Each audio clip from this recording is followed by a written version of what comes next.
ये देखें भाई लोगों, कितनी ज़्यादा रश और ट्रैफिक ब्लॉक।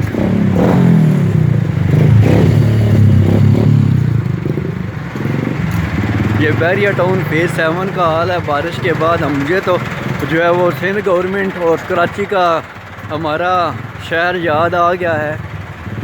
आगे आपको और भी सीन दिखाते हैं इसका, ज़रा देखिएगा।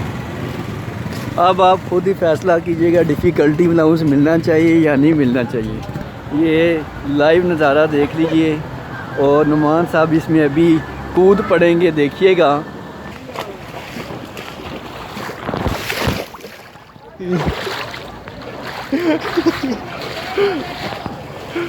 अच्छा, अब आप देखिएगा।